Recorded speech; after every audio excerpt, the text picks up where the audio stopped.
Hey everybody, Nick here, and today I got a review for you of this very interesting big guy right here. This is the Sandrin Knives Monza. But first off, though, before I go any further, I got to let you know this guy was sent along to me by the maker, by Sandrin Knives. Well, their U.S. division at the very least. And so I want to thank them for it. But what happened here is I saw they released it. I said, hey, guys, can I check one of those guys out? They said, sure thing, and sent one along. As always, though, I've sent them my disclaimer on my website. They know I'm going to talk about the good, the great, the bad, and the ugly. It might be a gem, it might be junk. They still did send it along. Nonetheless, we do have to assume this is the very best quality controlled one of these guys ever, and I'm doing my absolute best not to let that affect the nature or the quality of my review. Next thing, let's do some size comparison real quick. Let's first off put it up against the Spyderco Delica, as well as the Ontario Rat number 2, and what we're going to see is this is actually a much bigger knife.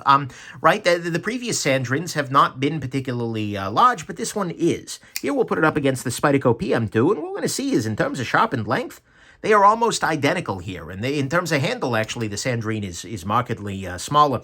And in terms of thickness, this is worth noting. The Sandrin is very, very thin, owing partly to the very, very thin blade stock on it. But there is that. And then actually a couple of other things that are worth pointing out here. Here it is against the Sandrin Knives Torino. This is the carbon fiber version, which is a very nice little knife here. And what we're going to see is that this guy is markedly larger, right? You have what appears to be damn near a full inch, maybe 3/4 or something like that, is 7/8 of an inch worth of extra blade on the Monza here. And then here it is against the Sandrin Knives Della Torre. And so what we see here is yeah, this is markedly larger. This is, by the way, the kind of blade finish that Sandrin started off doing. So that's pretty impressive right there. But anyways, so there is that. That's your size comparison. And in many ways, this knife is a follow-up, I think, to the Torino, right? The Torino was a knife that was very interestingly received. They made some bold choices, especially with the initial release. But nonetheless, this feels in a lot of ways like it is a successor to the Torino in that it has relatively similar thumb studs. It has the same locking mechanism, and kind of a similar overall ethos, certainly in terms of blade finishing. So we can kind of consider this to be the Mega Torino. So anyways, let's go on ahead. And Mega Torino sounds like something that Olive Garden would make up, right? Oh yeah, come on in for a Mega Torino. Okay, I digress. Let's go on ahead and talk about the good, the great, the bad, and the ugly of this little Mega Torino right here. So on the good side, to start with, this is a fully ambidextrous knife in every way, right? The lock itself is ambidextrous, and I'll show you how the lock works, actually. This is the Recoil Lock. This is also known as the Power Lock. It was developed by Snecx Tan and is being used here with his blessing. But this is a lock where, in order to unlock the knife, you just pull this little guy back, and that actually pulls. You can see there's a little rod right here, and as I close the knife, you're going to see it slides right into place. And then when I pull it back, it comes out of this little groove cut in the blade here, allowing the knife to close. So it's a cool little locking mechanism, but it is a completely ambidextrous one, because all you need to do is pull backwards on this little guy, and then it becomes, well, then it opens. So it's ambidextrous there. It also has an ambidextrous clip right here, so you can flip the clip to either side, and the studs are ambidextrous, meaning that a lefty has exactly the same experience with this knife as a righty. About 10% of my population is going to be absolutely over the moon with that, and it's nice to see it here, right? So this is a fully ambi knife. Next thing, clip on this guy is cool. Right, it has this whole pattern, which is a Sandrin kind of trademark, if you will. I don't know if it's a trademark per se, but at the very least, you see the Fibonacci sequence holes, like, oh, okay. Yeah, that's Sandrin, right? And it's something they've done over and over again on their knives, right? So we've seen it here on the Della Torre, on the Torino. It is, where did they do it on the Torino? Oh, yeah, on the clip here again. So what we see here is that this is actually, there's that. The clip is actually quite nice in and of itself. It is a deep carry clip coming all the way up. I mean, the knife will hang with this much sticking out of your pocket, so that's kind of cool. And it is using a countersunk screw under there. It's relatively low, but it works well. And actually, one thing that's kind of worth noting is that this appears to be milled out of a larger piece of titanium here, because this piece down here is solid, right? That's kind of cool, right? So it's got a very nice clip to it. Next thing, ergonomically speaking, this is good. It's pretty solid. The clip being relatively wide means that although you feel it in the hand, it's not particularly painful, and the thinness of it leading to a more tall grip, this works. And with my relatively small hands, I get a full 4-finger grip, and I can choke up a little bit if I want to. A little less ergonomic that way, but still, And I bet you got some extra room even if you got bigger hands than I do. So ergonomically speaking, this is pretty solid. Next thing, this does have that recoil lock. And the recoil lock is absolutely fine. It's good to go. It's very reliable. It allows for a nice, easy deployment. In a lot of ways, no complaints with it here. And I gotta say, though, they have made a major improvement relative to on the Torino here. You can see that the lock is activated with a little corner here. Let me zoom in a little bit so you can see. Yeah, here for the lock, you have to pull it back on this little corner. With this guy, they've kind of rounded that off a little bit. And so you just get in there with a fingernail, and it pops open very readily. So I gotta say, I like this lock here. Is it the lock I want to see on everything? No, not necessarily, but you know what? Having it here, it is absolutely good to go, and your fingers are nowhere near the slicing path as you're closing the knife, which is a great thing. In fact, add in the ambidextrousness to it. Yeah, so you know what? Recoil lock, good to go. I like it. Next thing, action on this guy is good. I can deploy this guy 100% reliably with no problem, no wrist action, no nothing. And it is running on bearings, and so as a result, it is, well, very, very easy to close too. Right? This is a very nice little action here. There is no complaint whatsoever, and it is reasonably drop-shotty, which is actually impressive given how tiny and low weight this blade is. That's a beautiful thing. Next thing, the handle finish on this guy is quite nice. What we're going to see if we zoom in a little bit here, this handle is not just slab-sided titanium. I mean, it kind of is, but they've got these little tiny milling lines here, and I acknowledge fully that these are tool paths, right? This is an important part, but they've done it in such a way that it is actually quite attractive, right? And it adds a little bit of texture to it, both from a gription perspective. This is it gives you a little bit more grip in the hand, but it's also just generally very nicely done. And I got to say, all of the parts here, they've done nice chamfers on the inside here. They've done nice chamfers here. This is a very, very nicely done handle. It's very beautifully finished. It looks like it's been maybe stonewashed of some variety or another. Yeah, I would say so. Maybe a very light, no, I think probably a stonewash, because I'm seeing evidence of not as much of that in this little area here where the medium wouldn't have gotten to. But anyways, maybe I'm off. Who the heck knows? But it's a good handle. It's very, very nicely done, and it feels very high-end. Right, the handle of this knife feels decidedly high-end, as does this little bit here. No real complaints there. So I gotta say, the handle is beautifully machined. This does feel like a $400 knife's handle. And then finally, on the good side, this is still super-duper thin, right? This knife is incredibly thin. If I put this guy up here, the thumb studs stick out a little bit further, but this is less than a centimeter thick, right? That is pretty impressive, right? This is among the thinnest knives, and certainly for the amount of blade that you get, this is super duper thin, and I appreciate that very much. So to me, all of that is the good, is that it's super thin with a nice handle finish, nice action, recoil lock, solid ergonomics, a nice clip, and it is fully ambidextrous. On the great side, to me, the great thing about all of the Sandrin knives is the blade, right? This blade is not steel at all. This is a tungsten carbide. This is polyhedral tungsten carbide. As a result, and this is the biggest of those blades. You know, previously, I think well, okay, outside of their fixed blades that are very rare, you don't see those much. This guy was the big one. This is now big, right? So this is a tungsten carbide blade. And tungsten carbide is a really cool material, right? Because not only is it not steel at all, it is very lightly magnetic, but at the same time, this guy is really, really, really hard. This is 71 Rockwell hardness. And to be clear, in a lot of the knife world, we are looking at hardnesses someplace between 59 and maybe 64, 65, 66, if you're really pushing it hard, right? And depending on the steel, but this is in an entirely different class. And as a result, these Sandrin blades cut freaking forever.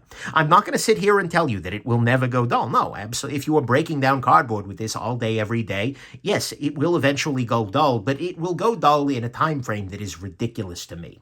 I have several of these Sandrin knives around the house, and I have made a point of never sharpening them, and they remain incredibly sharp, right? And I make a point of using them on a regular basis just to kind of continue working on it. And I still haven't made the damn things dull. They can be resharpened, and Sandrin offers a service to be able to do that.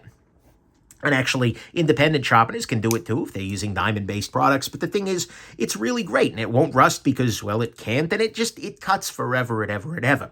And if you add into that the super thin blade stock here, I mean, this is ridiculously thin. If we put this up against the Spyderco Delica, this is incredibly, incredibly thin stock. What that means is that this goes through materials like a freaking laser beam. This cuts through cardboard like it didn't even notice the cardboard was there, right? Because it is just so damn thin. You're not trying to push thick stock through something, and then the edge goes, it's absolutely amazing. So the very best thing that Sandrin has going for them is this blade material. It is really, really good. It's not, the be-all and end-all of blade material, certainly, and then it may not have the same toughness for some kind of tasks, but by God, if you want a knife that will just cut forever and ever and ever, and will cut very well as it does it, this is a really nice choice. Any of their knives are. So to me, that's what's great, and that's what's unique, and that's what makes this guy unusual and clear its orbit is the blade. It has that Sandrin Tungsten Carbide, and that's pretty great. On the bad side, to start with, style-wise, I gotta be honest, like, this is a knife, and this is a knife, but I'm not 100% sure that these two things quite go together. This blade feels like it's very kind of, like, this is super intricate and nicely machined, and this is... it's a blade.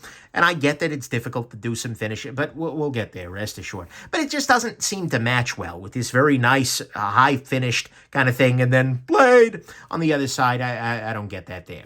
Next thing, holding this guy in the normal grip, you are relatively far away from the cutting edge, right? You've got probably damn near an inch before you get the cutting edge on this guy. You can choke up a little bit, but that becomes less comfortable, partly because you're resting your finger entirely on this jimping up here. But nonetheless, you are very far away from the blade. So if you're a person who wants to be very, very close to that blade, then you might find yourself being a little bit happier with the Torino, for instance, where you have a much smaller gap there. You feel like you're much closer to what's going on there. And so there is that. Also, for what it's worth, the balance, although it's not bad off, the balance is also further back, so it really makes you want to hold it back here, even though the blade is a good ways away.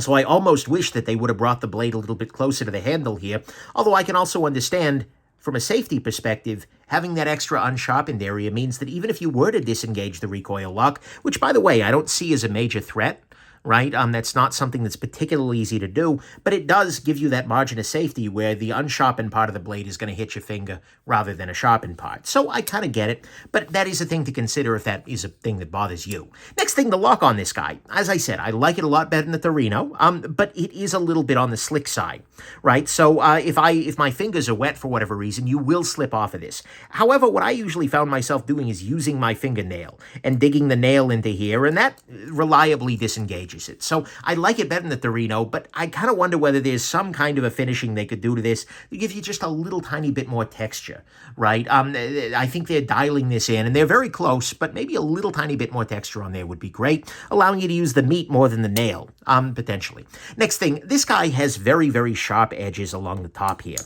They've chamfered or crowned to an extent. It's not like a full crowning, but they've done a little bit of chamfering up here, but where the jimping is, this is actually a reasonably sharp edge up here. It's not like cut you open sharp, but it is definitely a sharper edge than you might otherwise want. And so you do want to keep that in mind, and it feels a little less comfortable as you are resting your thumb, especially if you choke up. This feels a little bit less comfortable than touching up here where it is a little bit more rounded off. So there is that. Next thing, the thumb studs on this guy are quite prominent. They are sticking way out there. Or look at this guy from above. It kind of feels like they got a little bit of bonus thumb stud. Now, at some level, you know what, it's fine. It makes deployment easy, but I think they could have lost a millimeter or so there without a whole lot of difficulty. And this is almost long enough that it runs the risk of, as you pull it out of the pocket, accidentally catching that stud on fabric and opening the knife. I don't think it's quite there yet, but it's to the point where it's a little bit creepy, and I'd like to see them maybe knock that down a little smidge for the next run. Next thing, I am still not a fan of this blade finish. I'll see if I can kind of zoom in and show you what you got going on here, but this is their blade finish, and this is not a knife that has been, I've used this knife actually pretty substantially. I carried it while I was on a trip recently, because, well, I knew I wouldn't need to sharpen it, but, and for testing. But unfortunately, they've stuck with the, well, we just put it on the shop floor and walked on it for a few months kind of finish, right? I'm still not a big, that's not their technical term. I think they've got some fancy marketing thing. But what you see here is that where they've cut the tungsten, it is a much more uniform and frankly attractive finish. If the whole thing were like this, I would be very, very impressed with it. But no, they've gone with the scratchy shop floor finish. And you can see there's a little reflectivity to it, but it still has all these really high, big scratches here. And it looks better with the gray titanium than it did, for instance, on the, than it does with this carbon fiber here. But it again just feels like absolutely beautiful handle, I'm a blade. I really wish that they could have really amped that up a little bit. And even though I understand, and you also feel that a little bit against the bearings, right? You feel a little bit of that grittiness against the bearings rather than a smooth, glassy kind of thing. And considering we've seen them finish this tungsten carbide with a beautiful mirror polish, which, by the way, they don't even need to go that far. But it just feels like, even though I understand the difficulty of polishing something that's at 71 hardness, Rockwell that is, and by the way, that's their number. I did not do any hardness testing on this because that's not what I do. But nonetheless, I understand the difficulty of polishing or finishing something this hard, but it still feels lazy, and that's mostly because this is a $400 pocket knife. And $400 is a bunch of money. I've said before, this is the only game in town for these pure tungsten carbide blades, right? And aside from the blade finish and the free spinning pivot, which we will get to, this is very well done, right? The handle on this guy is a $400 knife handle, right? Just looking at this, oh yeah, I can see it, 100%.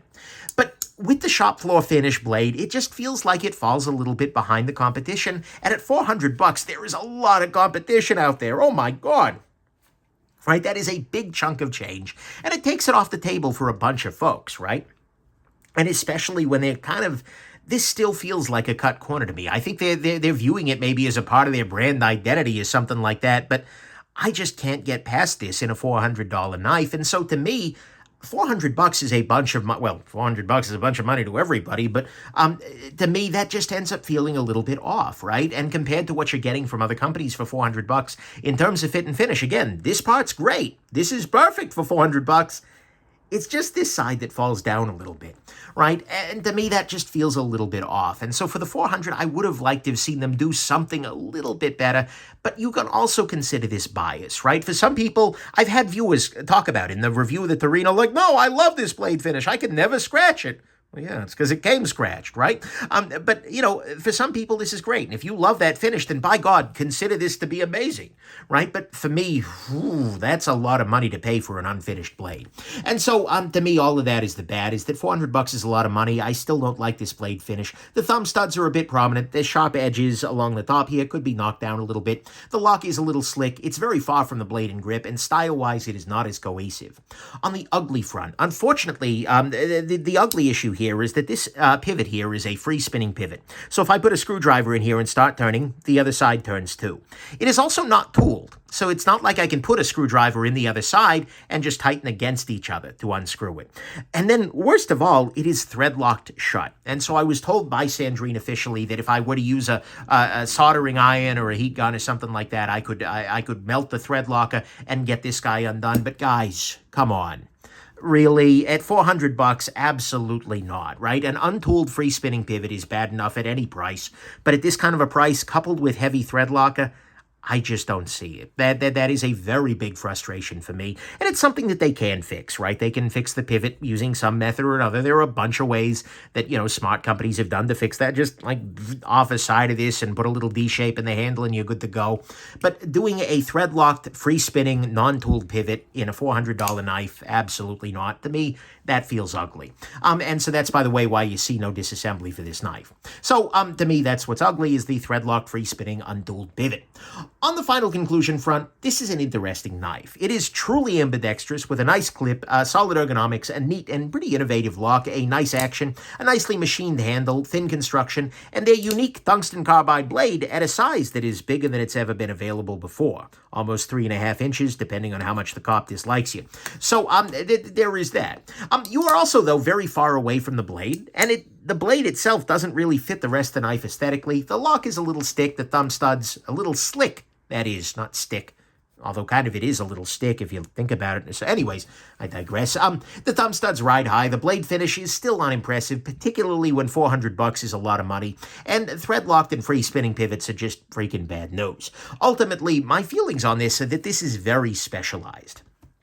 Right? You do not want to even consider this knife if you don't want the tungsten carbide, right? You have to want the cuts forever, thin blade stock sort of approach of this knife to even think about going this route, right? If that is not the first and foremost thing in your mind, then this knife really should be the last thing on your mind, right? Because without this blade, you can get a bunch of knife for $400, right? For $400, the sky is your oyster. You have anything you would like in the knife game, up to the high end of fit and finish with beautiful blades and things like that, often with nicer, details, fancier overall approaches, right? This is a $400 knife, conceivably, but you get better fit and finish overall for that.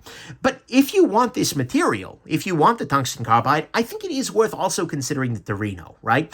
You can get the red one for almost half the price of this guy, and you can get the carbon fiber one for $100 less. And so if you don't need that extra length, honestly, I would probably send you toward the Torino, right? The Torino is a good knife. I've liked it. I carry it from time to time.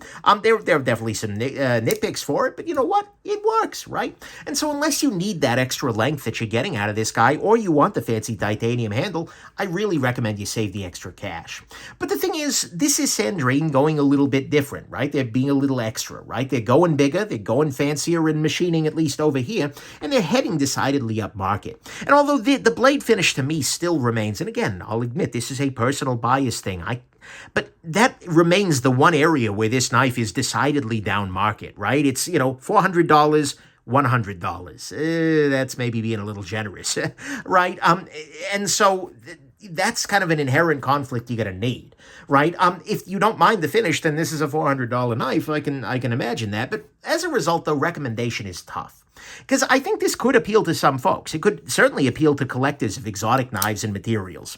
These tungsten knives are something awesome, right? I really do think that, and there's a reason I have a Della Torre in my collection that I do carry. I've got the Torino around. I do carry it. This guy may be a little bit big for my daily carry life, but nonetheless, they are really, really cool. And I think this will definitely appeal to Sandrin fans who've been like, that's great, now make me one in my size. Make me one that's huge.